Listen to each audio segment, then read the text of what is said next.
اللہ تعالیٰ فرماتا ہے اے ایمان والو اللہ اور اس کے رسول پر ایمان رکھو اور اس کتاب پر جو اپنے ان رسول پر اتاری اور اس کتاب پر جو پہلے اتاری، اور جو نہ مانے اللہ اور اس کے فرشتوں اور کتابوں اور رسولوں اور قیامت کو تو وہ ضرور دور کی گمراہی میں پڑا ہے۔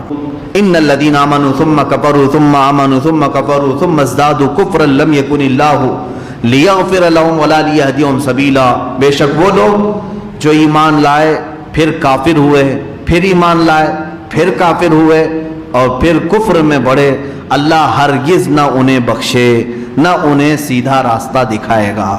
7 چیزوں پر یقین رکھنے کا نام ایمان ہے، اللہ پر، اس کے فرشتوں پر، اس کی کتابوں پر، اس کے رسولوں پر، قیامت کے دن پر اور تقدیر پر، پھر مرنے کے بعد دوبارہ قیامت کے دن اٹھائے جانے پر، زندہ ہونے پر۔ یہ 7 چیزوں پر یقین رکھنے کا نام کیا ہے؟ ایمان ہے۔ اسی کو ہم پڑھتے بھی ہیں نا، آمنت باللہ و ملائکتہ و کتبہ و رسلہ والیوم الآخر والقدر خیرہ و شرہ من اللہ تعالی والبعث بعد الموت، اسی کو ایمان کہتے ہیں۔ 7 چیزیں آپ کے دل میں ہونی چاہیے۔ اللہ ہے کہ نہیں ہے؟ ایمان ہے آپ کا سب کا؟ ایمان ٹرسٹ کو کہتے ہیں، یقین۔ اس کے بعد فرشتے، اس کے بعد ہے اللہ کی کتابوں پر ایمان رکھنا۔ وہ تقریباً 104 کتابیں اللہ تعالیٰ نے نازل فرمائی اپنے نبیوں پر، چھوٹی بڑی سب ملا کر، ان سب پر ہمارا ایمان ہے۔ لیکن وہ ساری کتابیں جو پہلے کے نبیوں پر اتاری گئی اب صحیح حالت میں کوئی بھی باقی نہیں ہے سوائے قرآن مقدس کے۔ ایمان ہمارا زبور پر بھی ہے، انجیل پر بھی ہے، تورات پر بھی ہے کہ اتری تھی نبیوں پر، ہم مانتے ہیں ان کتابوں، لیکن وہ اپنی اصلی شکل میں آج باقی نہیں ہے۔ آج تک اگر محفوظ کوئی کتاب ہے تو وہ کتاب اللہ قرآن مقدس ہے، یہ اللہ کی کتاب، اس پر ایمان ہو۔ رسولوں پر، جتنے بھی دنیا میں آئے نبی اور رسول، سب پر ہمارا یقین ہونا چاہیے۔ کس بات کا یقین؟ یہ رسول اللہ تعالیٰ کی طرف سے بھیجے ہوئے انسانوں میں سے ہی انسانوں کی ہدایت کے لیے، ان سے کوئی غلطی کوتاہی یا گناہ نہیں ہوتا، وہ معصوم ہوتے ہیں، یہ ہمارا عقیدہ ہے۔ پھر قیامت کے دن پر بھی آپ کو ایمان رکھنا ہوگا۔ اگر کوئی یہ کہتا ہے ارے جو کچھ کرنا یہیں کھاؤ سب عیش کرو کچھ نہیں ہونے والا ہے، تو وہ کافر ہو جائے گا۔ قیامت کا ایک دن آنے والا ہے جب سارے انسانوں کو اللہ تعالیٰ جمع فرمائے گا اور حساب ہوگا سب کا، جس کی نیکیاں بھاری ہوں اسے جنت ہے، جس کی بدیاں بھاری ہوں اسے دوزخ ہے، یہ عقیدہ ہے ہمارا۔ تو تقدیر ایک چیز ہے، تقدیر اس مسئلے میں زیادہ نہ پڑھیں تو اچھا ہے۔ تقدیر کیا ہے؟ ہماری زندگی میں جو کچھ بھی ہو رہا ہے وہ سب اللہ کی مرضی سے ہے، سب لکھا جا چکا ہے، جو کچھ بھی ہو رہا ہے وہ سب لکھا جا چکا ہے۔ اب میں یہ بات کہوں گا تو جھٹ سے شیطان سوال ڈالے گا تمہارے دماغ میں، سب لکھا گیا ہے تو پھر محنت کرنے کی ضرورت کیا ہے؟ گھر میں بیٹھتے ہیں، کھانا لکھا ہے تو آئے گا، جائیداد لکھی ہے تو آ جائے گی، یہ سب دوڑ بھاگ کیا کرنے؟ اس کا نام تقدیر نہیں ہے۔ ایک بزرگ کے پاس ان کے مرید آئے اور کہا کہ حضرت تقدیر حق ہے؟ کہا ہاں حق ہے۔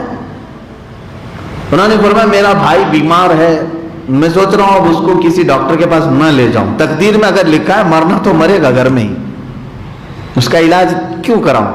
مجھے ایسا لگتا ہے تقدیر میں اگر لکھا گیا ہے تو میرے گھر میں ہی رہے۔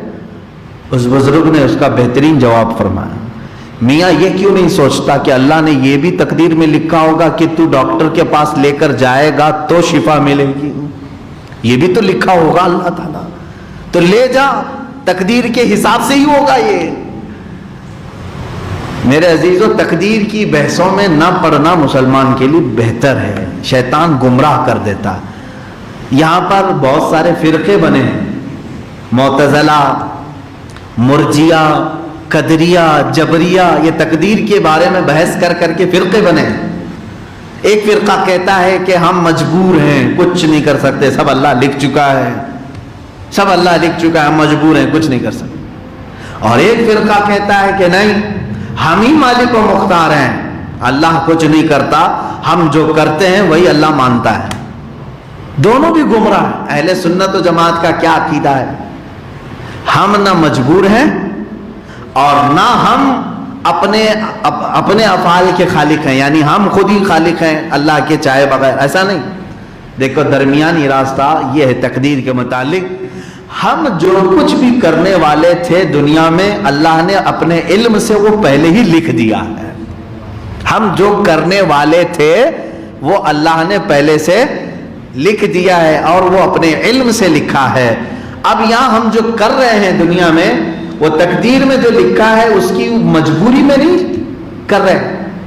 بعض لوگ کہتے ہیں نا گناہ ہو جانے کے بعد ارے میاں کیا کروں، پہلے سے تقدیر میں تھا، ہو گیا، اور نیکی ہو جائے تو بڑی محنت سے میں نے نیکی کی ہے۔ ایسا نہیں ہے، تم جو کچھ بھی کرنے والے تھے اللہ نے لکھ دیا، اللہ کے لکھنے سے تم کرنے پر مجبور نہیں ہوئے۔ جب میرے آقا صلی اللہ علیہ وسلم نے صحابہ کو منع کر دیا کہ تقدیر کے بارے میں زیادہ بحث نہ کرو تو ہم کس کھیت کی مولی ہیں؟ وہ صحابہ کو حضور نے منع فرمایا۔ آخری چیز ہے ایمان کا حصہ، مرنے کے بعد دوبارہ زندہ ہونے پر یقین رکھنا، لیکن کب؟ دنیا میں نہیں، آخرت میں قیامت کے دن دوبارہ اٹھائے جائیں گے، ایک ہی بار اٹھائے جائیں گے۔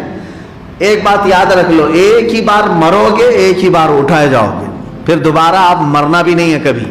دوزخ کا فیصلہ ہوا تو بھی موت نہیں، ہمیشہ رہنا ہے۔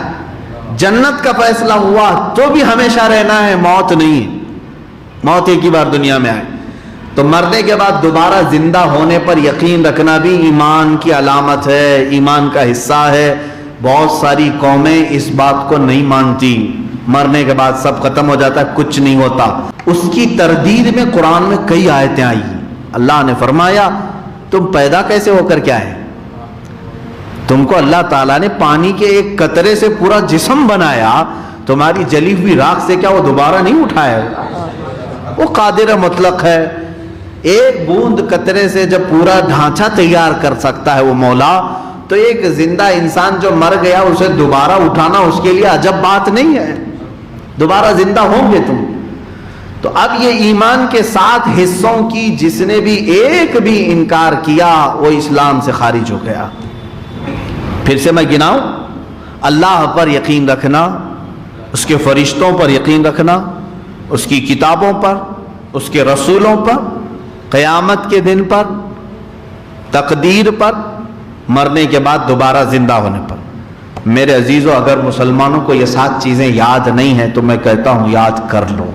یہ تمہارا ایمان ہے، یہ جڑ ہے تمہاری، اسی پر پوری تمہاری ایمان کی عمارت کھڑی ہے۔ اگر یہ پایا ہی نہیں معلوم ہے تو پھر مسلمان کیسے؟ ٹوپی داڑھی والے مسلمان، کپڑے والے مسلمان، بڑے کے گوشت کے مسلمان، نام کیا مسلمان؟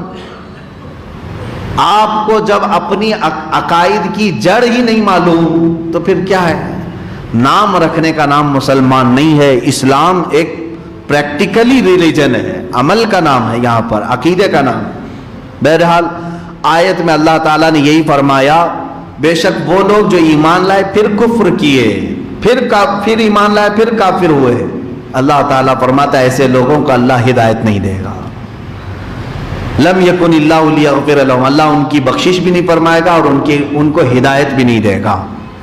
یہ وہ لوگ دیکھیں، ابھی اس آیت میں بات آئی ہے کہ ایمان لایا پھر کفر کیا، ایمان لایا پھر کفر کیا، یہ کیسے پتا چلے گا؟ اسی لیے ہم بتاتے رہتے ہیں اے میرے عزیز، سب سے زیادہ قیمتی چیز تمہارے پاس اگر کوئی ہے تو وہ ایمانی دولت ہے۔ یہ ضائع ہوتی ہے تو صرف تمہاری زبان کے جملوں سے بھی ضائع ہو سکتی۔ اللہ 1000 بار نہ کرے، 1000 بار نہ کرے کسی آپ کے ساتھ، ایک جملہ اگر آپ نے کہہ دیا، ایک جملہ اگر آپ نے کہہ دیا، قرآن میں جھوٹ آیا ہے، معاذ اللہ، پورا ایمان چلا گیا۔ جتنی نمازیں پڑھے تھے سب گئی، حج کیا تھا تو وہ ختم، عمرے کیا تھا تو وہ گئی، زکوٰۃ دیا تھا تو وہ گئی، کوئی نیکی باقی نہیں رہی۔ کفر نے تمہارے ایک جملے نے سب ختم کر دیا، سارے اعمال ختم ہو گئے، تمہیں پتہ بھی نہیں چلا۔ ایک زبان کا ایک جملہ، کفریہ جملے بہت سارے لوگ بک جاتے ہیں، انہیں پتہ بھی نہیں ہوتا ہے، اور پھر کسی نے یاد دلایا، توبہ کر لیا، استغفر اللہ، پھر ایمان لائے، پھر ایسی بے احتیاطی کیا، پھر کافر ہوا، اللہ تعالیٰ نے 2 مرتبہ فرمایا بے شک وہ لوگ جو ایمان لائے ثم کفروا پھر کافر ہوئے، ثم آمنوا پھر ایمان لائے، ثم کفروا پھر کافر ہوئے، 2 بار ایسا کیا، تیسری بار کفر میں وہ بڑھتے چلے گئے، تو اب رب تعالیٰ فرماتا ہے اللہ ان کو ہدایت کی طرف نہیں بلائے گا۔